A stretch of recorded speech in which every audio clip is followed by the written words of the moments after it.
Good evening and welcome to the combined municipal council meeting of Monday, November 25th, 2019.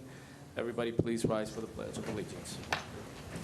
Pledge allegiance to the flag of the United States of America and to the republic for which it stands, one nation, under God, indivisible, with liberty and justice for all.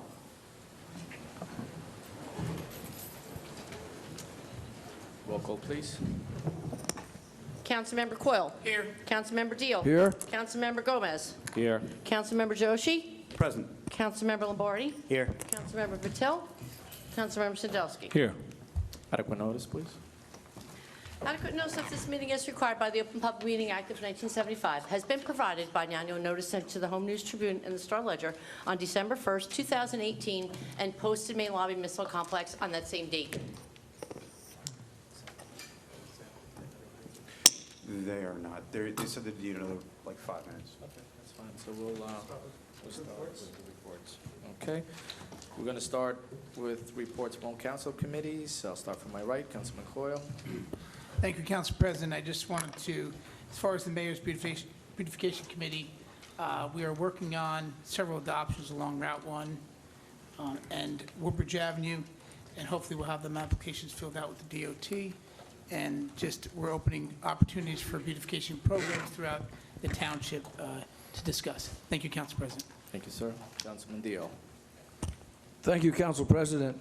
From the Committee of the Whole, most folks know we sent out several cards to be inspected for fingerprints, and I'm here tonight to say we have a positive identification of an individual.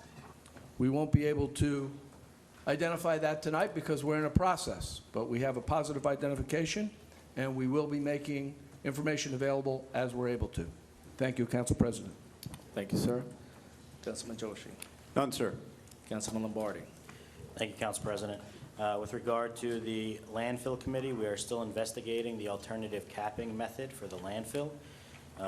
We have an engineers meeting coming up between CME and the group that is coming to town seeking to do this alternative capping method. We got a positive letter from Geosyntec indicating that this capping method would not impact the slurry wall. So we're looking forward to the next engineers meeting to discuss how to move forward. Thank you.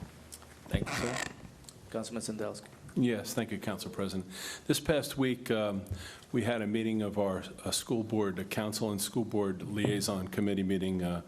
Councilman Deal couldn't attend the meeting, but I was there along with Councilman Patil. We did discuss some of the issues. I think more is going to be discussed in the future. At least we started talking about some of the issues that we have together. Overcrowding was one of them, and there was a bunch of other things on the agenda, but we did meet, and it was a productive discussion. Thank you. Thank you, sir. Okay, moving on to points of light. Just want to take a moment to wish everybody a happy Thanksgiving, the upcoming holiday. I wish you the very best to all of you and your families, your loved ones, and I hope everybody's safe. We're going to have the first annual holiday stroll and the 30th annual Christmas tree lighting on December 7th. That's a Saturday. It's going to be along Iron Boy Avenue from 2 to 4 p.m. And the tree lighting is going to be at 5 p.m. We also have the holiday dance for teens and adults with disabilities on December 13th at Thomas Jefferson Middle School from 6:30 to 9 p.m. And we have the Edison Memorial Tower tree lighting on Wednesday the 4th. Is that at 7 p.m., Councilman Sandelsky? 6:30 it starts. 6:30, thank you. Yep, Hanukkah celebration and the lighting of the menorah is on December 18th at the JCC of Middlesex County on Oak Tree Road, and that's going to be at 7 p.m. I'm also going to ask our attorney to see that we have a lot of folks from the Board of Ed, just to give explanation of the process.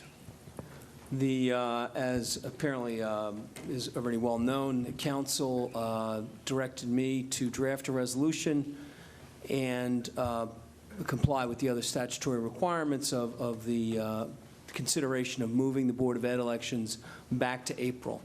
That process includes a notice to the Board of Education, and it requires 2 weeks' notice. Because that notice could not be given until 10 days ago, which is when the council last met, it cannot be and will not be considered this evening. I know there's a lot of people here. I don't want you to sit here thinking there's going to be a vote tonight. There will not be a vote on that resolution if it even gets introduced tonight. It won't occur. The earliest it can occur is December 11th.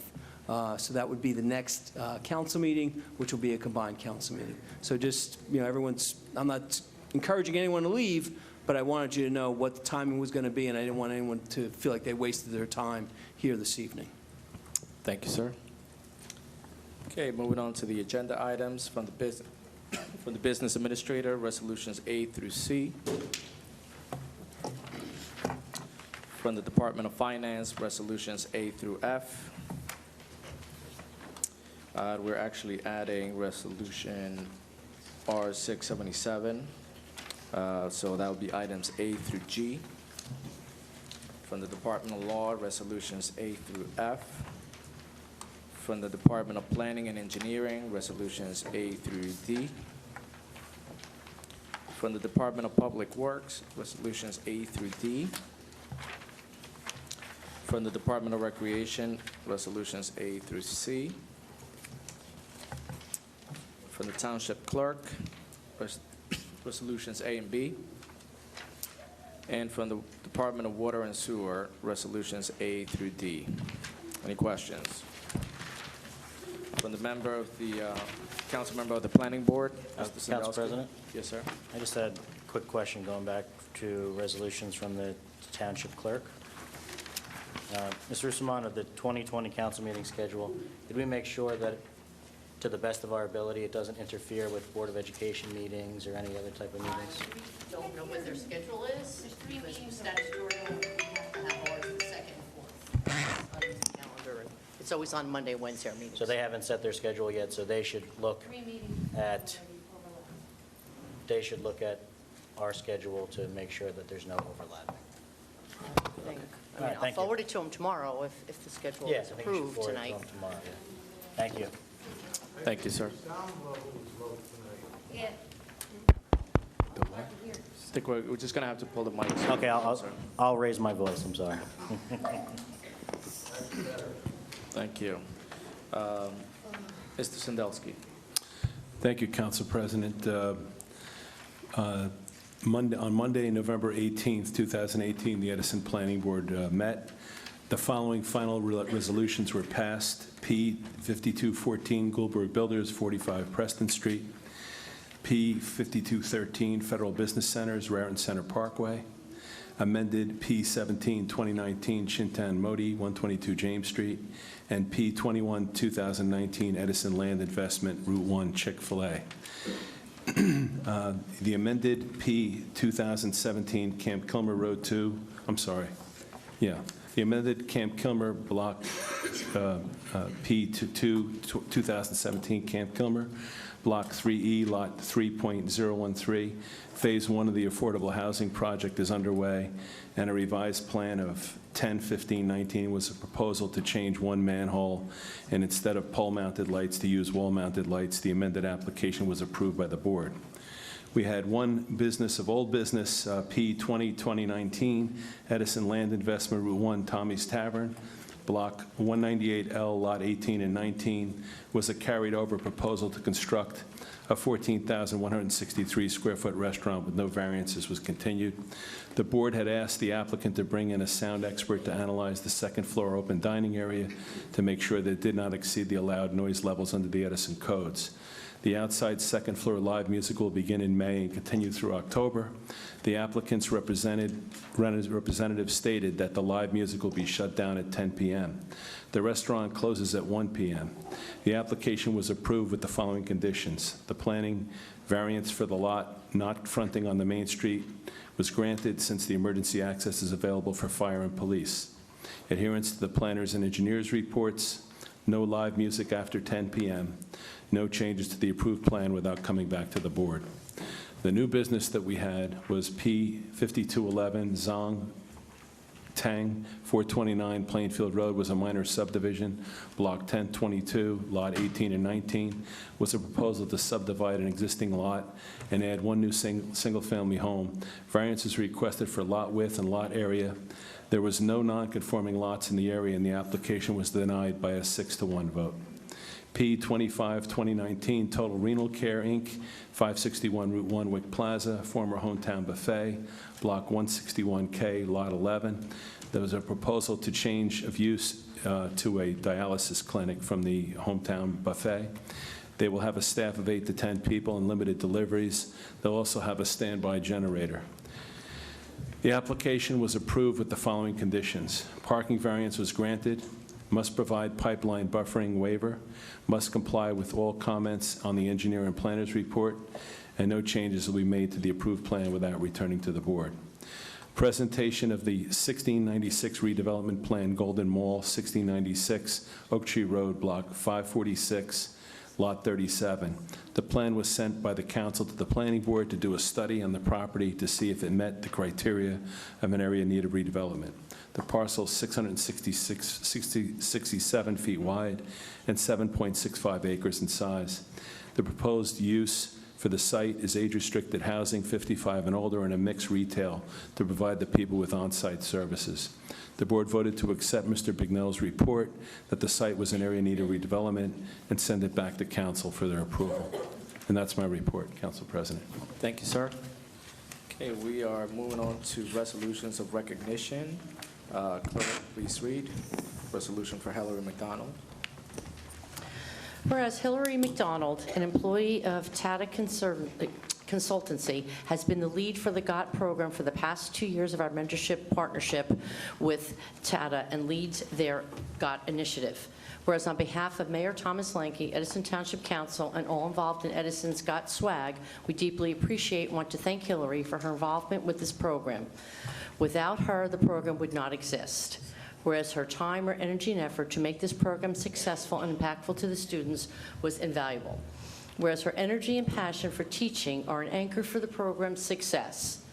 Whereas Hillary patiently and diligently mentored our young app developers to ensure the integrity and quality of their app. The students all learned a great deal about app development and were exposed to technology and a method of thinking that was unique.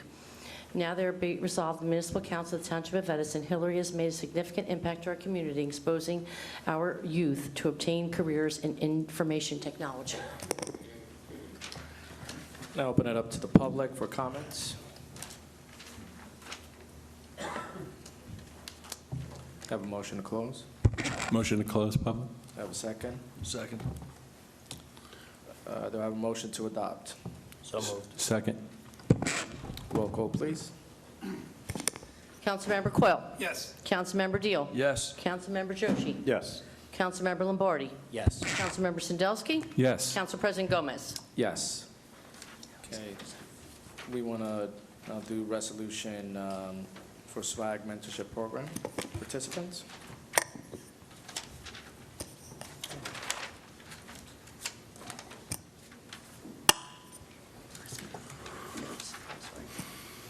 Whereas Edison's Got Swag, which stands for Success, Worship Options, Accountability, and Goals for the Future, is a mentorship program serving the youth in the Edison Housing Authority. The program is offered to middle school age students that provides mentorship, tutoring, and food. The program is in its second year and has since offered an introduction to a wide variety of career options. Whereas this year's edition focused exclusively on technology, and our partnership with Tata Consultancy Services hosted the GOT program and introduced our participants to a career path in internet technology, particularly in the field of mobile app development. Whereas Layla Martinez developed an app called Cancer Care and was this year's winner and received the opportunity to travel to New York City to compete in the GOT app contest. Cancer Care was created to benefit cancer patients, allowing them to create a plan towards exercise and playing sports in conjunction with their treatments. It was presented by Layla in a competition against other participants from across the country. Whereas the following students participated in the SWAG Mentor Program. Excuse me if I get your name said wrong. I'll do my best. Okay. Herky Gordon, Remy Bethra, Reggie Woodson, Jaden Delabera, Marquise Webb, Kira McIntosh, Kayla McIntosh, Amory Lee, Lamar Rainford, Dee Stiggs, Yash Lasir Riddick, Quadig Johnson, Derek Harvey, Naya Johnson, Janice Harford, Adheed Roberts, Jalen Sarid, Aljana Best, Ricky Harvey, Andrew Mateo, and Layla Martinez. Now therefore be resolved, Municipal Council of the Township of Edison's Got Swag program has made a significant impact to our community in exposing our youth to obtain careers in information technology. Thank you. I'm going to open it up to the public for any comments. I have a motion to close. Motion to close public portion. I have a second. Second. I have a motion to adopt. So moved. I have a second. Second. Any council comments? Roll call, please. Councilmember Coyle. Yes. Councilmember Deal. Yes. Councilmember Joshi. Yes. Councilmember Lombardi. Yes. Councilmember Sandelsky. Yes. Council President Gomez. Yes. And Joshi is going to present.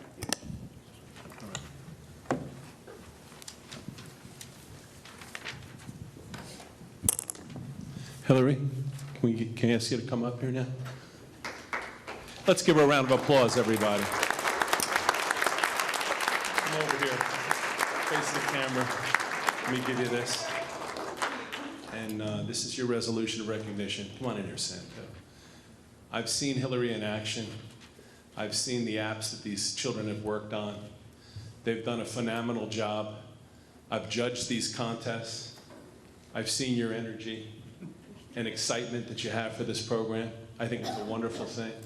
We have to continue to encourage our youth to do things like this, and I'm very appreciative of what you've done and your work with the town and the children of the town. Thank you very much. Thank you.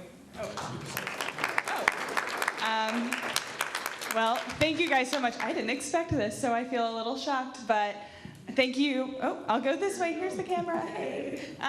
Thank you so much to Councilman Joshi and mostly the City of Edison and Mayor Linke for allowing us to build a partnership between the students and the Housing Authority to bring quality STEM education to students of Edison. We started working in our schools in Woodrow Wilson, and Melissa Wade, hey, believed in our program and believed it was something that could really inspire students from wherever they're at. TCS has a mantra and a belief that students, no matter what demographic, age, or income they are from, should have quality STEM education, or should have access to quality STEM education, and it's TCS's mission to do that. And it's mine personally, so the energy they're talking about comes from a very genuine place. I grew up in a town of about 2,000 people in the middle of Texas, and if you would have asked me about 10 years ago if I knew what an engineer was or a computer scientist, I didn't know. So I'm coming here to try to give the students what I didn't have when I was their age, and hopefully they continue to pursue STEM degrees, pursue computer science, and are super successful. And hopefully I get to be here and watch and help them do it. So thank you guys so much for the acknowledgement. I appreciate it. And thank you guys to the students and to Mike, who's amazing, and to Layla, and for everybody's support here. Thank you, Hillary. And thanks, Mike, for all you do with the children, too. And now if all the students can also come up as well.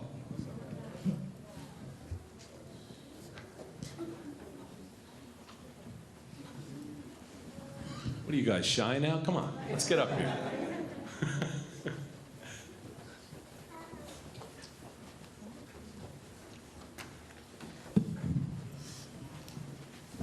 Come on over this way.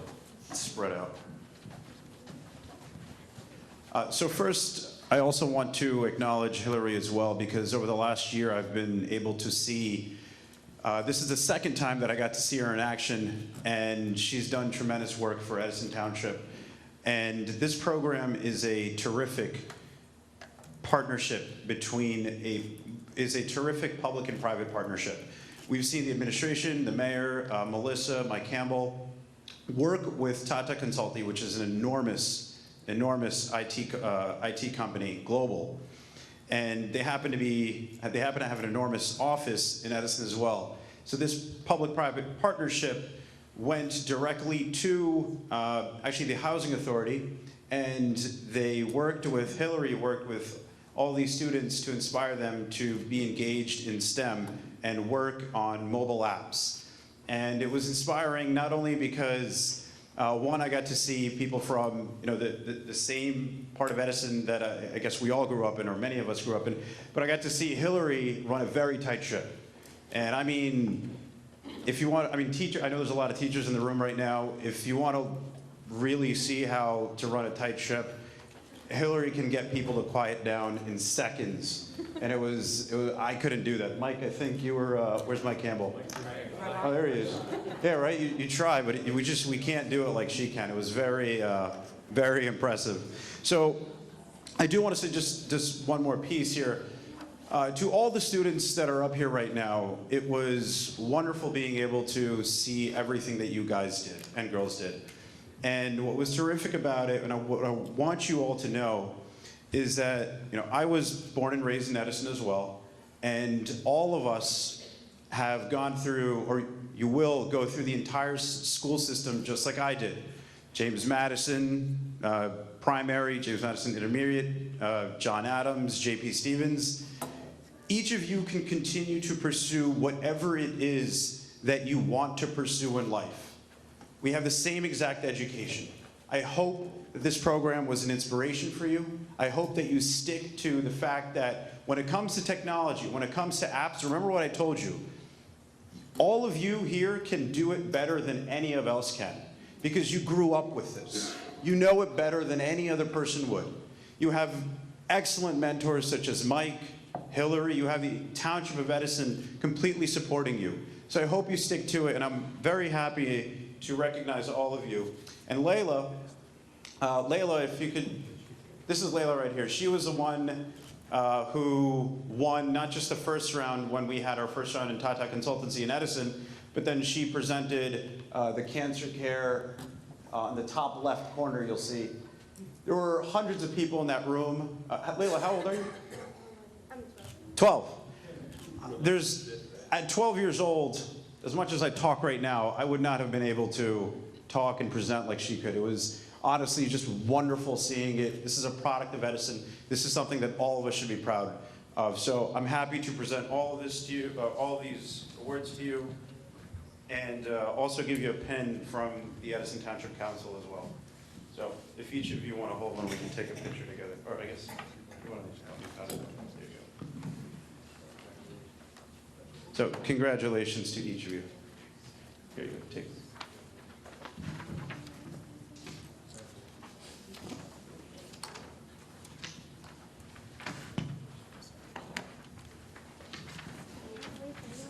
Oh wait, yours is separate. You don't have this one.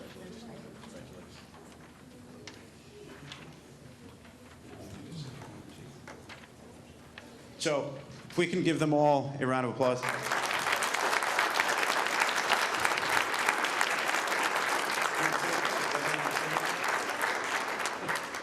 You want to say anything? You always have something to say. All right. So thanks again. Let's get a first picture.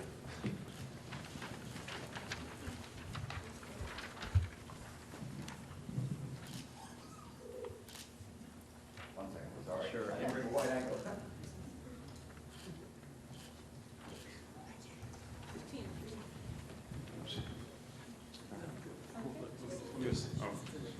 Just following up on what Sam said, you guys should use this as a springboard to the future.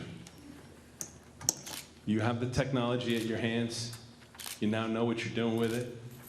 It seems like it's fun for you guys. It's exciting. Layla, great job. Thanks, and continue the good work. Have a good day. Thank you, guys.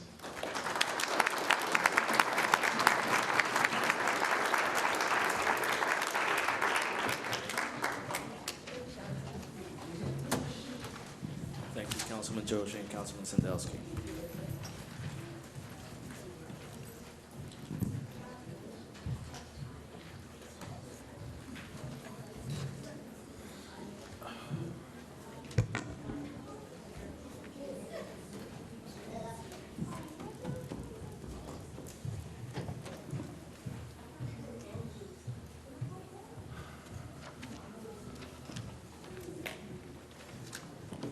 Okay, moving on to unfinished business. Ordinance for further consideration, public hearing, and final adoption, 2056-2019 and 2057-2019. Any comments? Okay, moving on to discussion items. I'll start from my right. Can you hear me now? No, this is still the work session. Yes. Okay. Discussion items. Councilman Coyle.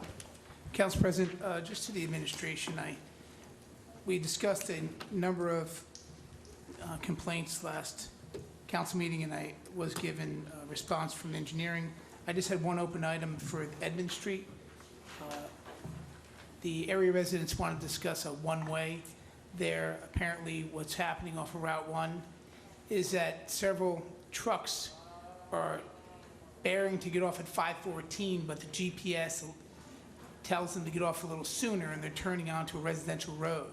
So we're having a couple dozen trucks a day come down a residential road.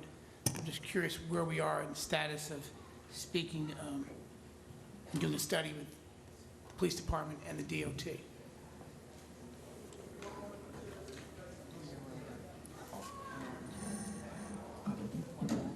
Yeah, we're looking into this. We discussed this the other day. It just takes a little time to coordinate with the DOT and the police department. Thank you, Council President. Thank you, sir. Councilman Deal. None, sir. Councilman Joshi. None, sir. Councilman Lombardi. None, sir. Councilman Sandelsky. Yes, just a couple of quick things. Mike, do we have anything on the park completions? I know you gave us kind of an update. They had a few things still remaining. Is everything complete now? The only outstanding item that is being re-inspected again tomorrow is Beatrice Park. There was a little area that needed to be seeded and mulched. That is the only outstanding punch list item that remains. So then we're all complete with all our parks then, and ready to go? Correct. Okay, that's good.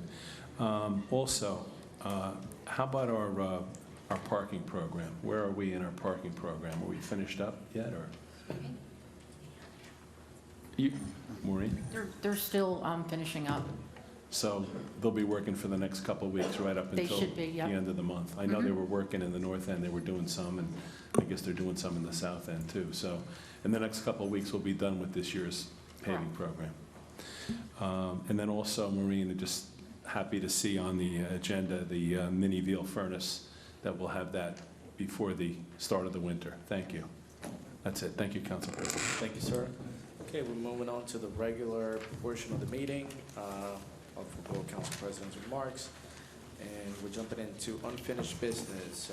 Ordinance for further consideration, public hearing, and final adoption. Clerk, please read 2056. Ordinance approving the application for long-term tax exemption and authorize the execution of a financial agreement with 1099 King George's Post Road Urban Renewal LLC concerning the property known as the proposed block number 390A, lot 1.03, the former block 390A, lot 1.A4, in the area of 844 through 1075 King George's Post Road, Edison. Thank you. I'm going to open it up to the public. Esther.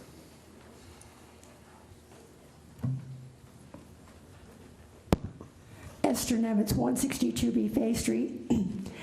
Has there been any definite decision about what they are going to do with these properties? Yes, it's actually, there's one of the resolutions on tonight is the redevelopment.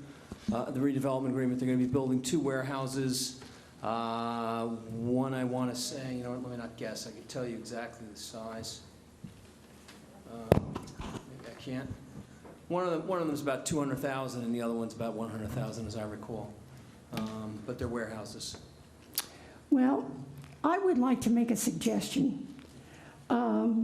We have a lot of warehouses in town. What we do not have is a truck stop for all those trucks that service all those warehouses that we have here in Edison. This would be an ideal location for a really good truck stop. It is next to 2 hotels that have places to eat, and it is right off 287, 440 and the Turnpike. I'd really like to suggest that we skip the warehouses and put in some decent truck stops so that we don't have trucks parking in side streets and alongside of the highways. These guys have federal regulations that they have to pay attention to. They're required to get a certain amount of rest and sleep, and they have no place to go for the most part. I would really like to suggest that they try to do something else beside 2 warehouses here. We don't need more warehouses, but we do need a place for our truckers to come. Thank you very much. Thank you. Anybody else on this ordinance? Motion to close the public portion. Second. Council comments? Okay. We have a motion to adopt. So moved. Second. Okay. Roll call, please. Councilmember Quill. Yes. Councilmember Deal. Yes. Councilmember Joshi. Yes. Councilmember Lombardi. Yes. Councilmember Sandelsky. Yes. Council President Gomez. Yes. Ordinance 2057-2019. Clerk, please read. Ordinance approving the application for the long-term tax exemption and authorizing the execution of financial agreement with 1145 King George's Post Road Urban Renewal LLC concerning the property proposed block 390A, lot 1.02, formal block number 390A, lot 1.1A4, in the area of 844-1075 King George's Post Road. Okay, going to open it up to the public. Motion to close the public portion. Second. Okay. Council comments? Okay, do we have a motion to adopt? So moved. Second. Okay, roll call, please. Councilmember Coyle. Yes. Councilmember Deal. Yes. Councilmember Joshi. Yes. Councilmember Lombardi. Yes. Councilmember Sandelsky. Yes. Council President Gomez. Yes. Okay, new business, proposed ordinance. Clerk, please read. Ordinance authorizing a special emergency appropriation in the amount of $975,000 to fund accrued sick and vacation time expenses arising from the retirement of several employees in and by the Township of Edison and the County of Middlesex. We have a motion to introduce. Council President, I move this ordinance be passed on first reading, published according to law, for further consideration and public hearing set down for Wednesday, December 11th, 2019. We have a second. Second. Council comments? Roll call, please. Councilmember Coyle. Yes. Councilmember Deal. Yes. Councilmember Joshi. Yes. Councilmember Lombardi. Yes. Councilmember Sandelsky. Yes. Council President Gomez. Yes. Ordinance 2059, clerk, please read. Ordinance adopting the 1696 Oak Tree Road redevelopment plan for the property identified on the township maps as Block 546-I, Lot 37, also known as 1696 Oak Tree Road, pursuant to local redevelopment and housing law, NJSA 40A:12A-1. I have a motion to introduce. Council President, I move this ordinance be passed on first reading, published according to law, for further consideration and public hearing set down for Wednesday, December 11th, 2019. We have a second. We have a second. Second. Thank you. Council comments? Roll call, please. Councilmember Coyle. Yes. Councilmember Deal. Yes. Councilmember Joshi. Yes. Councilmember Lombardi. Yes. Councilman Sandelsky. Yes. Council President Gomez. Yes. 2060-2019. Clerk, please read. Bond ordinance providing for various capital improvements by the Township of Edison in the County of Middlesex, appropriating $15 million therefore, and authorizing the issuance of $14,250,000 in bonds or notes for the township to finance part thereof. Okay, do we have a motion to introduce?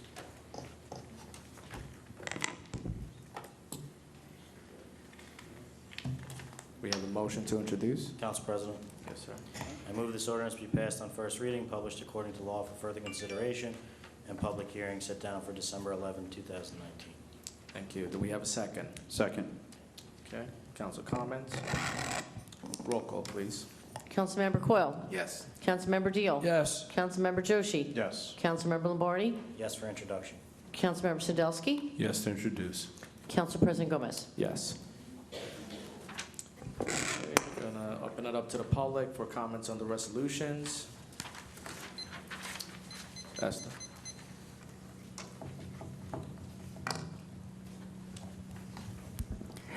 Esther Nemitz, 162B Fay Street.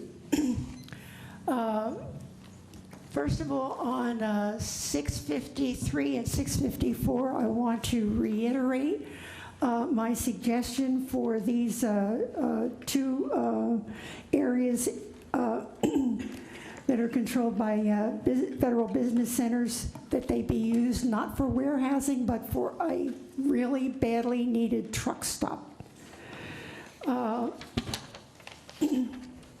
And I think I've stated my reasons for that cogently. And it was only just a couple of meetings ago that we had residents here that were talking about the trucks that are parking in the local streets. And I know that they're parking in businesses' parking lots. They're parking wherever they can find a place. They really need some decent services.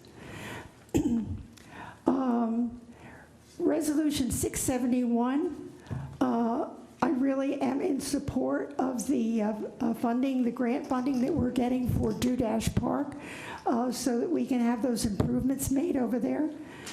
So this is really excellent. And all of those from 672 down to the end, 676, they all have to do with our water services. A lot of this is part of the $15 million funding. Am I correct? That's correct. Exactly how is this going to be handled? For every one of the items on here that somebody comes back and says, we need to spend X, are they going to come back to the council to get approval? Maureen? No, this is the approval for the contract to not to exceed that amount. If I had to go over that amount, I would have to come back to council. Okay, so there's a lot of money in here. For example, 674 is $1,500,000. That's 10% of the $15 million bond. That's an awful lot of money for us to be bringing in right up front. And that's only part of it. We've got another $95,000.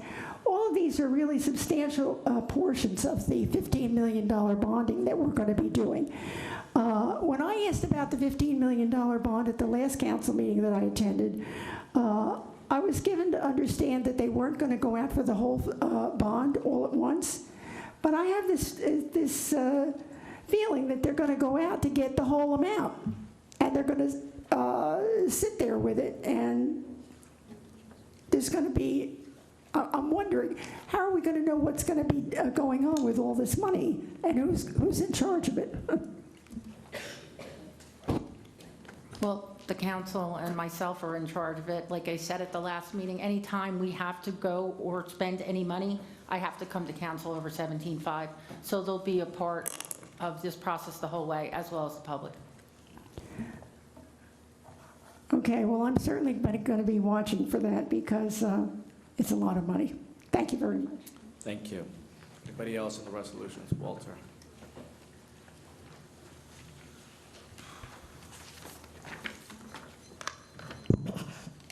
Walt Stoschel, 2118 Oak Tree Road, on Resolution 651, Block 390, Lot 54, and 394, Lot 2. In 2017 or 2018, the township hired an environmental consultant to study these two properties. Has the study been completed, and what were the results?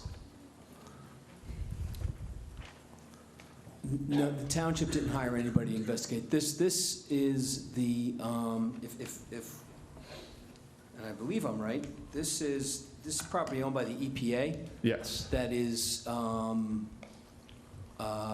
owned by the EPA and is part of a lawsuit between the GSA, the Government Service Administration, and federal business centers because of there's ditches that are basically water's running through, creating ditches, running silt into federal business centers. So there's a pending lawsuit. the GSA approached the township and said, would you consider, they would basically give us the property and we would turn it over to federal business centers to develop, and that would, through the development of a warehouse, they would fix the ditch problem as part of a global settlement. But this isn't township property. It would be township property for about 30 seconds if it ever gets to that far down the road. Okay, I thought we did a Phase 1 environmental review a couple of years ago. Mr. Social, I don't remember doing that. I don't recall that. I know there's been studies, but not that we did. Okay. In 2018, the School Overcrowding Committee asked for a list of vacant parcels in Edison where schools could be built. The Open Space Committee presented a list of vacant properties which included these 2 lots. These lots are owned by the federal government. These 2 lots total 50 acres and are big enough for a high school or middle school or both. During the recent election, there has been a lot of talk from many candidates about ending the school overcrowding crisis. By building schools on this site, it would give the system the added capacity.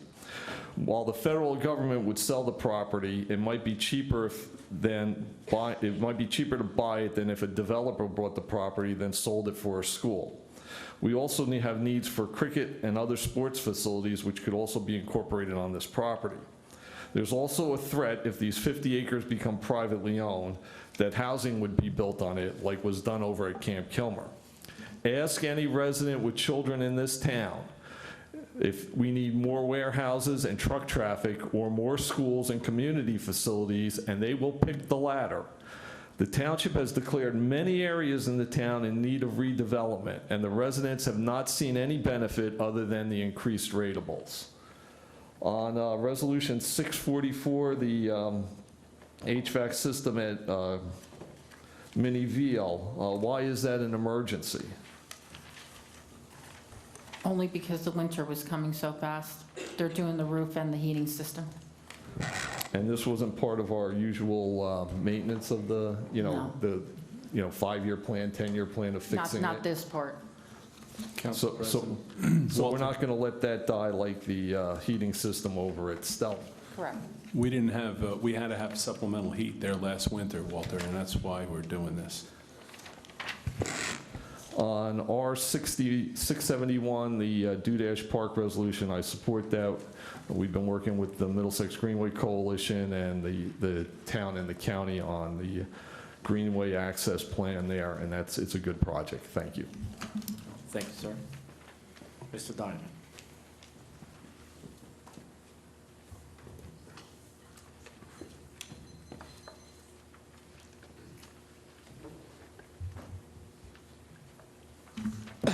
Bruce Diamond, 74 Calvert. To the attorney, I thought the water referendum banned outside contractors. Could you please clarify that? The water referendum, as we look at it, requires the township to maintain control and operation of the water system. That notwithstanding, it doesn't prohibit us where necessary from going out and getting discrete services we may need, markouts, emergency contracts, that type of thing. And in fact, New Jersey American, Middlesex Water, Suez, in fact, use the exact same services in the exact same way.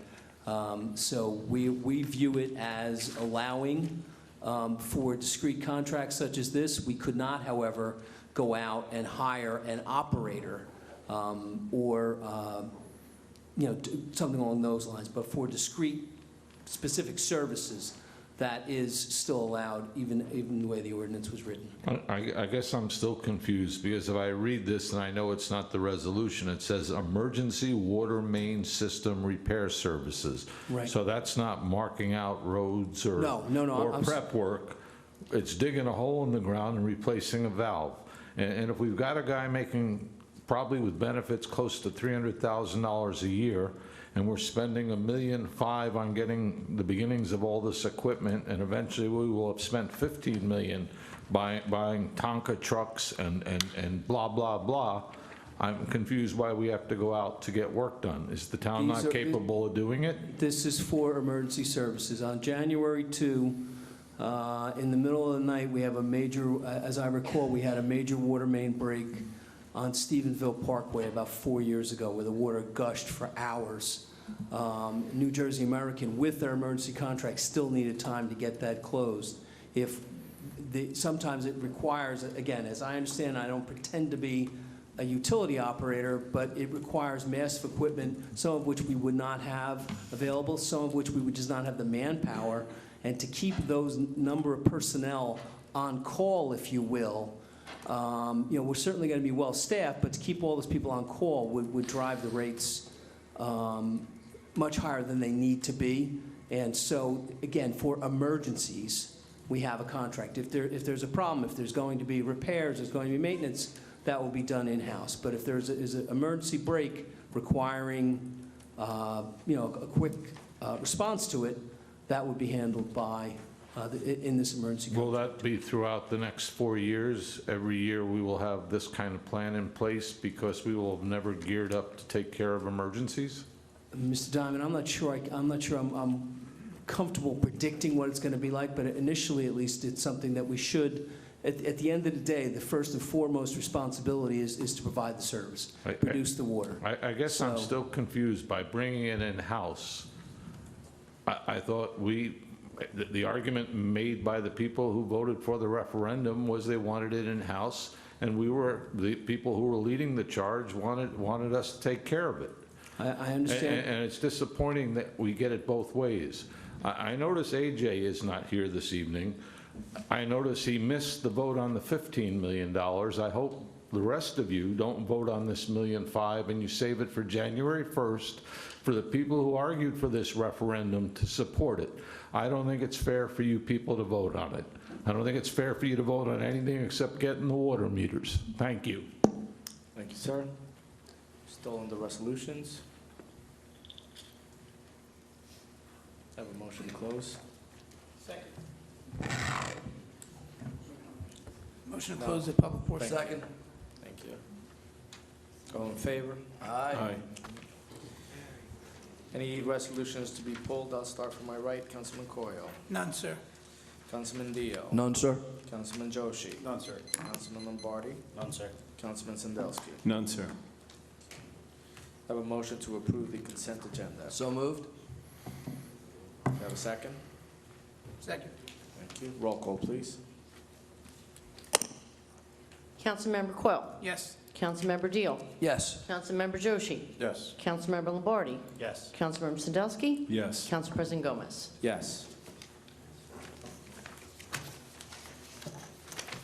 Okay, we're moving on to oral petitions and remarks. I'll start with the list. Joe Bruno.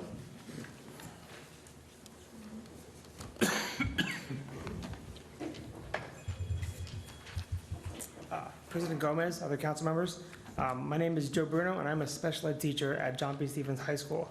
I teach a self-contained autism program, Sir, which is, just name and address, your address, please, also. I'm sorry, 39 Silver Lake. Thank you. The autism program has grown in the past several years as a testament to the quality of Edison's education. It's remained high for all its students. I've been teaching for over 8 years and was a paraprofessional in Thomas Jefferson's self-contained autism program for 2 of them. With that background in mind, I'd like to speak to the proposed resolution that was spoken before to move the Board of Education election to April, which stands to punish almost entirely our paraprofessionals in our schools.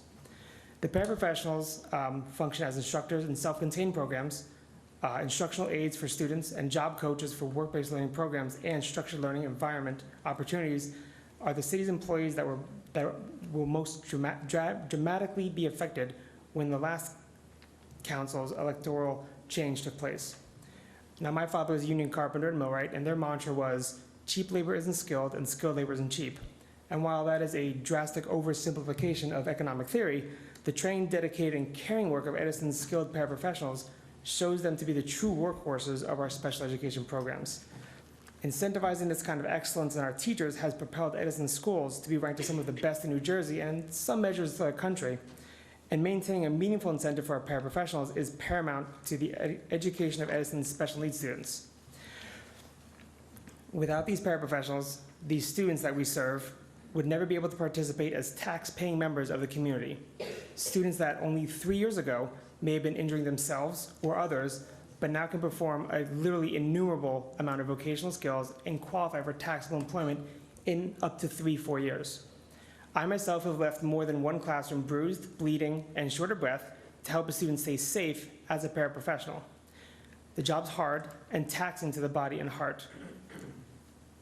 These employees aren't less valuable than a city clerk. Currently, many of these paraprofessionals volunteer to give up their breaks and lunches for the instruction, safety, and welfare of these high-need students. Are these paraprofessionals less dedicated than the road crews at 1 a.m. after a snowstorm?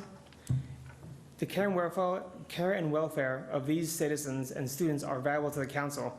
Then we should strike the resolution to move the Board of Education elections from April. When last the town council met and moved this election to April, our paraprofessional salaries were cut by 25%, devaluing them and their services by 25%. Now, only now are their salaries reaching a point where they would have been had the cut not happened. If the resolution passes, being voted on December 11th, the salaries of these dedicated servants will most likely be cut again. If your priority is education, safety, and welfare of Edison's special needs students or the parents thereof, please do not approve the Board of Election move resolution that will be voted on December 11th. Thank you for the time. Thank you.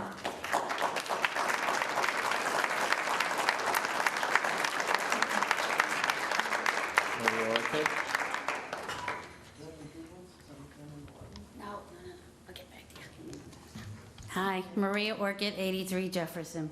The first thing I wanted to say is happy Thanksgiving to everybody and to everybody watching on TV and all the residents and seniors. On December 7th, we're going to have the tree lighting on Clara Barton. Before the tree lighting, there's a contest of all the businesses on Amboy Avenue.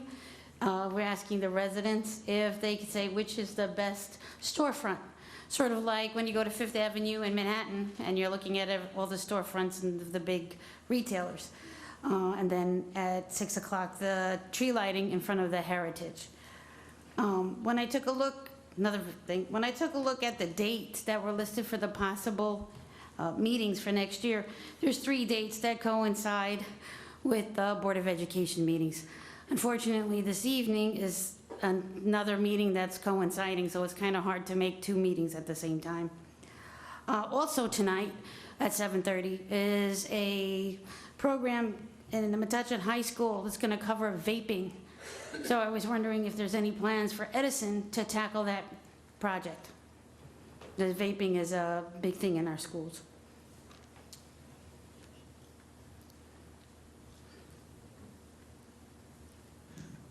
Thanks, Maria.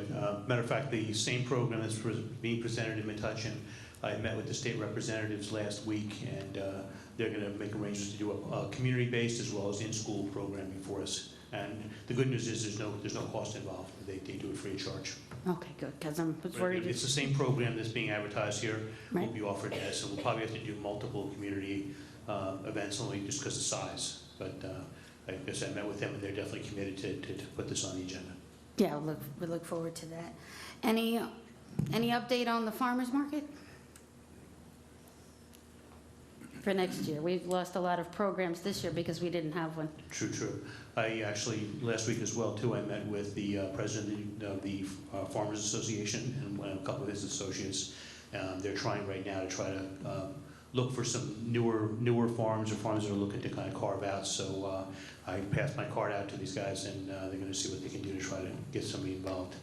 Okay, thank you. Thank you for your support. Thank you. Still on the list, Jeff Bowden.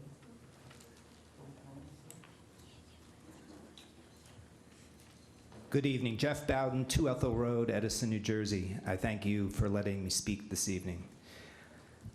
I've been a teacher in the Edison Public Schools for 36 years. For 28 years, I was a teacher at John Adams Middle School where I taught science to some of the most difficult students in our area. For the last 8 years, I've educated teachers and adults. So whether it be in the classroom for 28 or as ETA president for the last 8, I continue to take every day as an educator and teach. Tonight I'm here to do a little bit of the same. I've heard that the move to move the election to April is all about politics. As far as I can remember, there are politics involved in middle school elections for student council. Just by the word itself comes politics. Sure, we can't be happy with the flyers and everything else that we've experienced over the last several years. But I'd like to say that the November election has allowed more people to get involved. I think the results of the Board of Ed election this year has shown that the winners came from all different walks of life, not just one party dominating the election. If you would like to return to domination, a move to April, exactly what you're doing, where when we used to have it in April, a few years ago, literally 5 to 8% of the public voted in those elections. A couple elections ago, we had almost 60% turnout. So you're in a sense going back to certain groups in the community being able to dominate an election. It really doesn't matter when you make the election. Elections are political. For a long time, people that were on the Board of Education, it was a stepping stone to the town council here. We still hear that. We have one board member converting to the council this year in January. We can't get away from that. This community is well over 100,000 residents, almost 17,000 students, and I represent 1,575 teachers and support staff, of which 100 are here this evening, and I'm really proud that they're here because they stopped their schedules to come here on very short notice. We get very affected when you threaten or vote on to move the election. Here's why. In 2010, after our budget went down, which is historically what happens in Edison, and that's okay, the public can vote and brace their decision, and that's fine. But after that, as you may know now, the council gets to vote on those budgets. The Board of Ed becomes paralyzed for probably about 8 weeks. And everyone who is non-tenure in that group usually receives RIF notices. Now, back in 2010, tenure was 3 years and a day for teachers. The law has now changed for 4 years and a day. That increases the number of slips by probably 25%, or we could roughly figure maybe about 400 staff. So for 8 weeks, 400 staff waiting to see what the council will do. Mr. Michaud will wait to see if he can prepare his budget. He will appear before you to see where we can make cuts. During that time, people are looking for employment. They have families, children, households. They look for jobs elsewhere. We lose educators. For what? To cut from $1? Or maybe it's 2010. We're on the heels of the state budget cutting $9.5 million. This council, not the members here, cut an additional $6.5 million. And we had to go back to the drawing board to save those paraprofessionals that are so valuable to this community. And just so you know, we have 170 of them currently in Edison, and it's not enough. We have nowhere else to put teachers, paras, or students. Tonight I learned about 2 large building complexes going to warehouses. I would be refreshed to see that this council send a liaison to the Board of Education starting in January. And I would be refreshed to have a liaison from the Board of Education to be here so that both bodies can understand what each group needs. Because we need you to step up and help the children and the employees in this community. The $15 million just a few minutes ago simply can passed here with a majority vote. We have a referendum coming on December 10th, which is a lot of money. You may agree with it, you may disagree with it, doesn't really matter. The point is it goes before the public. We just can't pass it by simple majority. I'm sure a lot of taxpayers would like an opportunity to vote on the budgets here. That doesn't happen. So I would ask you to think very clearly about this vote over the Thanksgiving recess and the next time you adjourn in December. That's why we're here tonight on such an important night that we're hiring a new superintendent, and we chose to come here because this issue is more important to us. This is our livelihood, and I'm not a fan of Governor Christie, but he put this law in about the cap and said that if school boards move to November, a 2% budget is a fair increase and should not come across by voter approval. Don't be one of the few districts in the entire state to go back in time. Thank you. Thank you.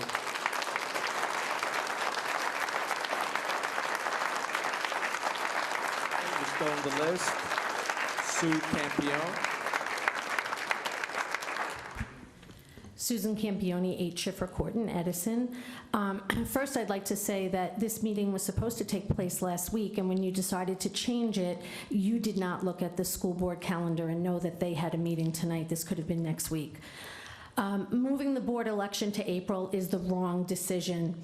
I was at the meeting in 2010, sitting in these seats, when the council decided to cut $6.5 million after the state had already cut our funding. I remember the superintendent at the time almost falling off the chair in front of me because he knew what was coming. The district then had no choice but to fire staff, I was one of them, and cut programs for students. Full-day kindergarten had to go. Some of these things they've never been brought back since. Excellent teachers were forced to go to other districts. As I said, I was one who lost my job. I had to explain to my son, who was a senior and captain of the wrestling team, that he may not be able to go to J.P. Stevens because I couldn't find other employment and we wouldn't be able to afford to live in Edison. I still have not recovered the salary that I lost in order to bring me back to the district. There is no other budget voted on in this town. The council continues to be negligent in not passing ordinance to stop overbuilding, investigate those attending schools who don't live in Edison. And listen, I respect the police and the firefighters, but as a taxpayer, I get no say on your budget to pay them and offer outstanding benefits. You're making decisions tonight about a lot of money. We don't get any choice in what you do with your money. And Mr. Deal, I'm sorry, but as an educator and a person whose wife worked in Edison District for years as a teacher, you should be embarrassed that you brought this up for discussion for there to even be a vote. Another election in April will cost the taxpayers more money. We've had enough elections this year. It's unnecessary, and we're putting educational programs and staff at risk. With due respect, no vote should be taking place until after January if you're even going to contemplate this. We have two essentially lame ducks on the council who the town overwhelmingly voted out in June. So if you are going to even consider this, you should wait until the new council members are seated.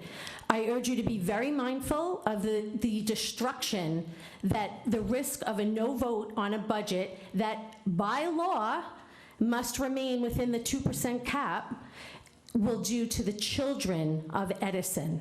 Thank you.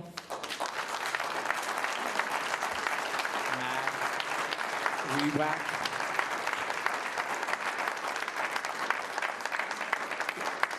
Who's still on the list? Matt, last name H-R-E. I can't make out the handwriting, but thank you. It's Matt Revnak. Thank you. 2 Ethel Road. First of all, I'd like to start with thank you in advance for allowing us to speak. I'd like to ask you guys up there, because no one ever gave a reason. What is the purpose for the council to move the election to April? Does anybody have a legitimate reason other than politics? Sarah, I don't want to debate the issue with you, but that was discussed actually pretty heavily by this council, and there was a number of reasons articulated as to why they thought the politics, that the infection of politics in the November election is what was motivating some people to at least ask that the issue be considered. So it's I don't want to debate it with you, but the idea is this public comment. So if you want to, if you have comments for council to consider, please do. but there are reasons I would commend your attention to the meeting of a couple of weeks ago. I do, thank you.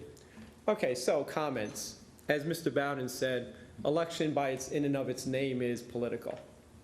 As he mentioned, you're talking about elections in November that take usually about 8,000 to 10,000 votes to win, as compared to April, when it was in April, we're taking 2,000 to 3,000.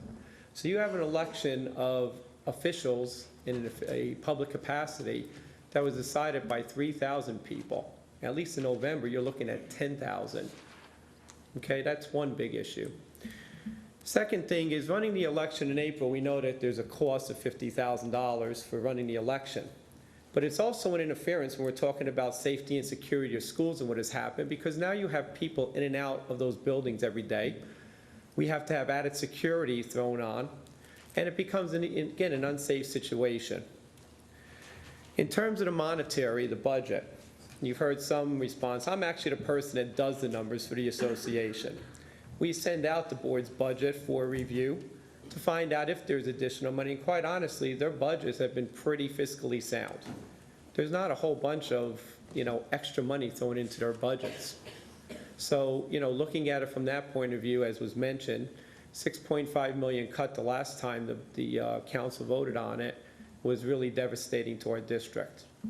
So I really ask that you reconsider the position you're taking, that in fact, if you can even revoke what you sent out already, think of doing that, but if not, definitely on December 11th, vote no. I mean, again, we're looking at people, there was 400 and some people on the chopping block back in 2010. To have to go through that, like Mr. Bowden mentioned, with families, and many of those people are people that are Edison residents. Our support staff, the majority of them live in Edison. Your paraprofessionals, your teacher assistants, your librarians, your security officers.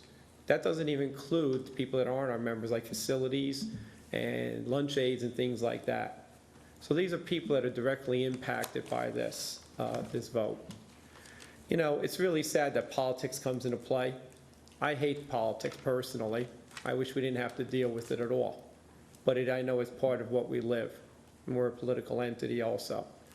However, take in best consideration what's best for the students of this town and what's best for the taxpayers of this town. Moving it to April is not the best decision. It's not. It's going to have a negative impact on everybody involved. Thank you. Thank you. Bruce Diamond.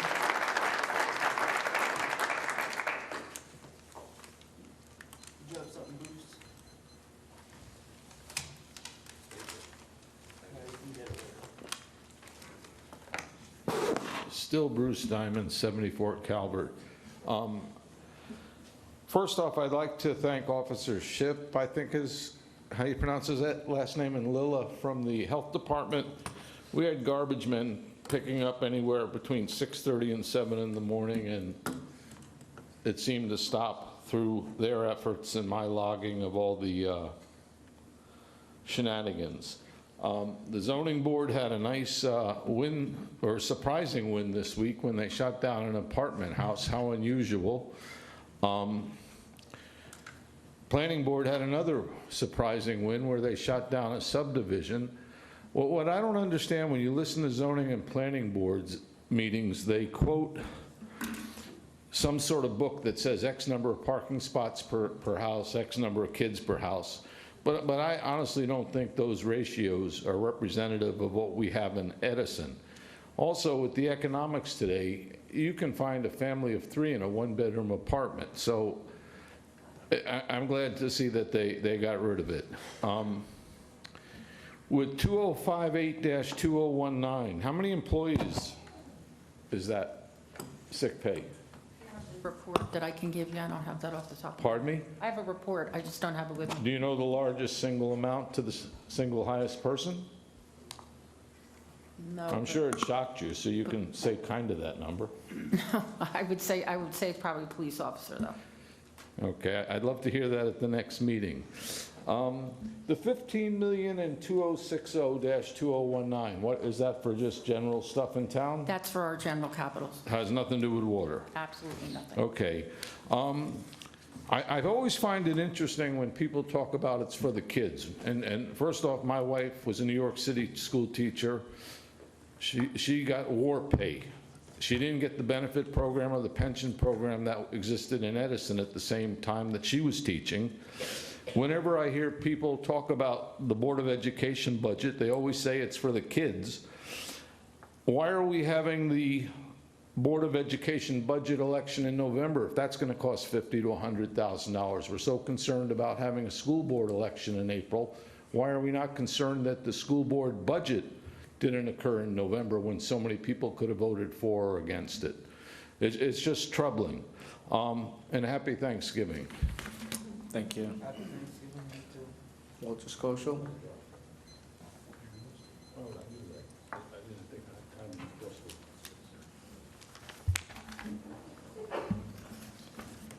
Walt Stoschel, 2118 Oak Tree Road. This summer, there had been some discussion of not using Jaffe Communications as the township's communication consultants. And this summer, I picked up a copy of the Woodbridge News, a 64-page newsletter that is produced by Woodbridge Township. It contains loads of information on what's going on in Woodbridge. So I got to thinking maybe it would be a good idea if Edison did a newsletter rather than pay a firm to do press releases that never get in the paper and nobody reads. The Woodbridge News has information like the opening of the Avenel Performing Arts Center, where a former factory was, in an area in need of redevelopment. Did we open an arts center in any of our redevelopment areas in Edison this year? No. Okay. It also lists the mayor's summer concert series, 49 nights of music at 3 locations. Did Edison have a summer concert series this year? No. No. Arbor Day, Woodbridge planted trees along the entrance to one of their community centers. I don't think we planted any trees here on Arbor Day. Woodbridge expanded its bike routes and bike lanes. We haven't done that in Edison in 20 years. Woodbridge built a rain garden at their municipal building. I don't think we've done that at any of our facilities. Woodbridge is building a 100-acre waterfront park along the Raritan River in Keesby, including a boardwalk and a restored wetlands with 2 million native plants. We haven't expanded our riverfront walkway in Edison this year. Woodbridge purchased and opened a community center and renovated and opened another community center. Now they have 3. Edison didn't open any community centers last year, but we closed one. Woodbridge opened a spray park this year. We don't have a spray park. Woodbridge opened a new school in Island. We didn't open a new school in Edison this year. Woodbridge opened a local history museum and an old house, but here in Edison, we let our old buildings and old houses deteriorate. Woodbridge has a sanitation truck, 2 sanitation trucks that cleans the homeowner's garbage cans. Can you imagine that? It goes around and picks the can up and cleans it. We don't have anything like that. Woodbridge opened a new senior center last year. Now they have 3, we only have 1. The Woodbridge News contains a lot of information that is very helpful and informs the residents about what's available to them. So I thought it would be a good idea for Edison to do a newsletter. But on second thought, since Edison doesn't do any of these things, there's nothing to report to the public except go to Woodbridge and use their stuff. Edison residents pay a lot in taxes, and what we see are neglected and closed community centers, facilities that are not as good as other communities, poor planning resulting in traffic and a declining quality of life. While Edison has been quick to approve all these areas in need of redevelopment, it takes years to get a new community center. I think it's time we put the residents and our quality of life first. Thank you. Thank you. Okay, we're off the list. I want to go last, but someone want to go? All right. Want to go? Go ahead, sir. I'm going to go last. Good evening. Akhtar Nasser, Pleasant Avenue. Just want to start off with saying that it was refreshing to see you guys interact with the children at the beginning of this with the SWAG program. We don't often get to see you guys interact in that capacity. We usually see you guys as people being behind the desk behind there. Tonight I want to talk about the BOE resolution to move the elections to April. If you were to poll your constituents about a plan to move the BOE elections to April, they would ask why. Why would you want to shorten the terms of the current and future BOE members and spend another $50,000 of tax money? They would ask, why does our government like taxing us and wasting money? They would still be fuming over the $100,000 we lost in revenue because we had to have a special election for the Suez water and sewer deal. We would not have had to have this special election if it was clear from day one that the public did not want anyone but Edison to manage the Edison sewer and water, but for some reason, many of the council were stuck and wanted to keep it on life support, the plan to have Suez basically manage our Suez, the water and sewer. Fortunately, the residents of Edison, with the support of 2 councilmen and many, many others, that we were able to have the public have the final say. In the November elections, there were many people that won in a landslide. This is a clear message that our current council has lost the pulse of what the public is, and we're not happy with how business is being handled in the government. With some councilmen only having 1 month, the sentiment is, as is, that we should not have any of the council basically voting on anything that's huge, like for instance, the BOE election. Doing anything like that would be reckless and political. In this election, we were lucky to have the public elect 2 people who were involved in education, Richard Brescher and Joyce Ship Freeman. They have earned the public's trust over the years of their public service, and I think they are best qualified to decide whether we should move the election to April. Both of them understand how a failed budget affects the government and the schools. They also understand that when the last budget was defeated, or many of the budgets were defeated in April, that full kindergarten went to half-time, and that we lost busing, sports, foreign languages in the elementary schools and clubs, and the class size grew to 30. Should the council ignore the will of the people, I would ask those councilmen who are not returning to abstain from voting on this. If any outgoing councilman thought that voting on this issue was so important, then they could have made any campaign promise, and they should have said that they would have done it over the 4 years you had your term. But again, it is not something that is really important. It's just something that just came about in the last month. I truly hope that all council members will do what they were elected to do. You're supposed to represent the will of the people and not the will of the politics. Most importantly, leave politics out of education. In the end, all you're doing is punishing the children. So food of thought for somebody that was sitting behind me. It's not my idea, but at the beginning of the program, as I said about the SWAG program, that is a program that might not exist if the elections are moved to April. And so while you guys embraced it, it might not no longer be there. Thank you. We're off the list. Anybody else? Go ahead, sir.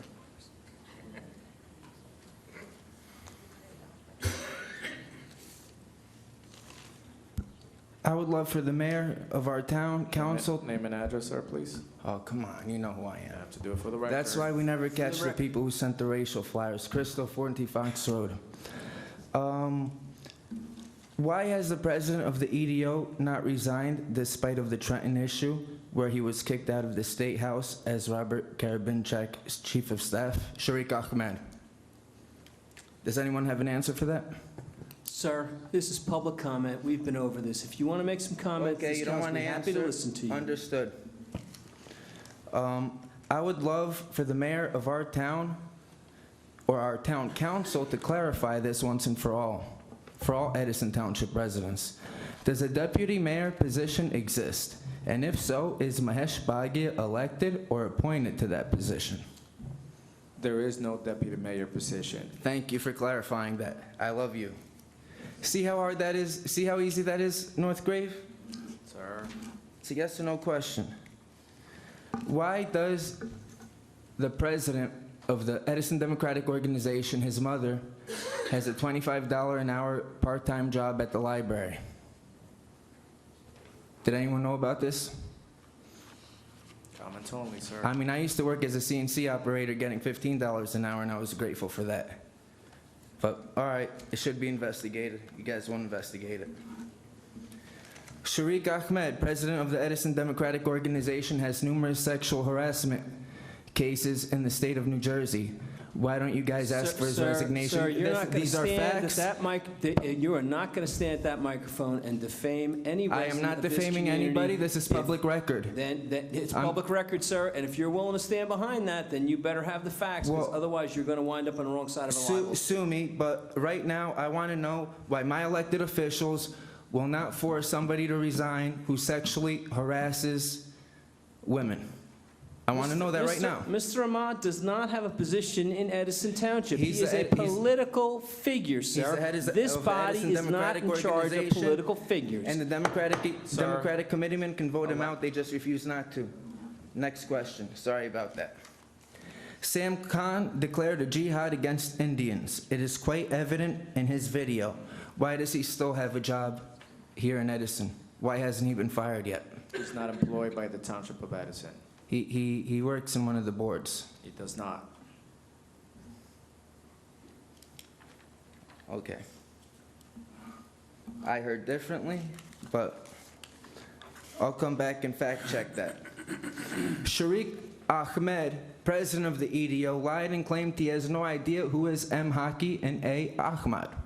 Just look at his Facebook page, and one of his good friends is Muslit Haki.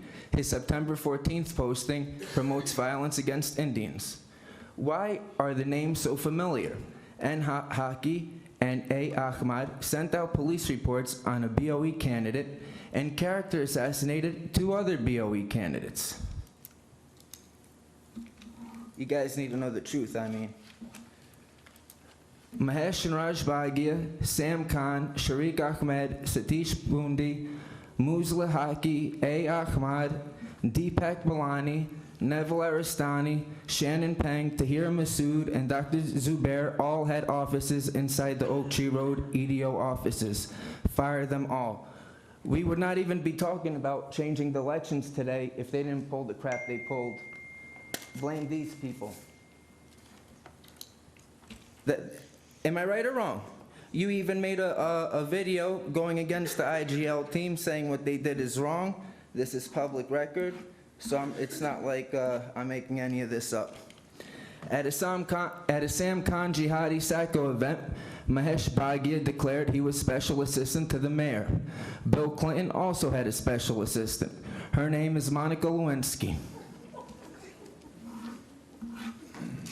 The BOE bond attorney Pundi is already spending his profits on a new online editorial, redison.com, after he was kicked out from Tap Into, where AJ Patillo also owns, due to his unethical activities. I wish AJ was here today. I have a lot to say to AJ. Along with Simran Balani, Deepak, the porno star's daughter, started posting on a new site, redison.com. It's controlled by Mahesh and Raj Bhagia crime family, Satish Pundi, Sharik Ahmed, Deepak Balani, and Simran Balani. They are the ones who ran the campaign for the IJL team out of the Oak Tree Road offices. My 6 minutes isn't up yet, right? It's not. Good, I'll continue to keep going. With the help of Shannon Peng, Neville Aristani, Mahesh Bhagia, Jerry Shee, a job was awarded to Sunita Malhotra, the sister of Deepak Balani, without proper process as a personal favor. Jerry Shee gave her a high-paying job without proper process, and she made mistakes in a lot of payroll. When they found out and asked Jerry, they tried to throw Falguni Patel under the bus and lied, claiming Sunita Malhotra is related to Falguni, when in reality, Sunita is Deepak, the porno star's sister, who was sitting, these are facts, who was sitting next to Jerry Shee at Woodbrook PTO. I would really like to know why the president of the BOE brings a porno star to elementary school meeting, but that's just me. I think that's a little sick. Okay. Can I, at least let me finish, The people need to know the truth.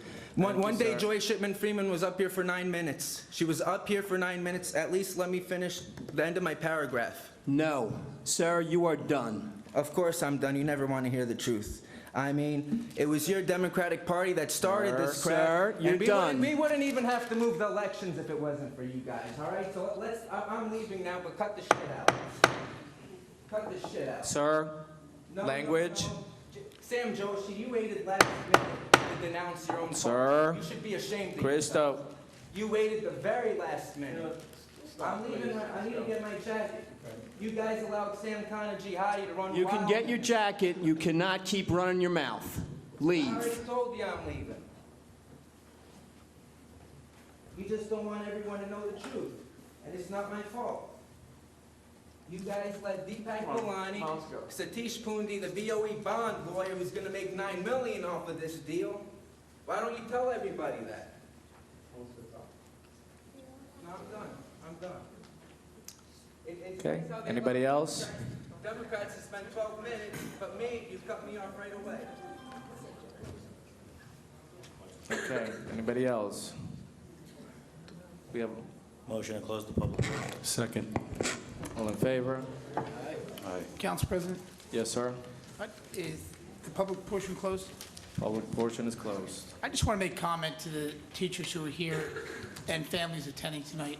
First, I want to thank you for your time away from home and your family, and also the other Board of Ed meeting tonight. And a lot of this issue was brought up, I believe, as part of a political disappointment that happened in the last election. At least the review I had initially was because of the political disappointment in having 9 different Board of Ed people running at the same time as the 8 council seats, 4 council seats for 8 people. So, you know, from my standpoint, it was a bit of a mess of politics, and the Board of Ed is supposed to stay out of that, and we would like to see it nonpartisan.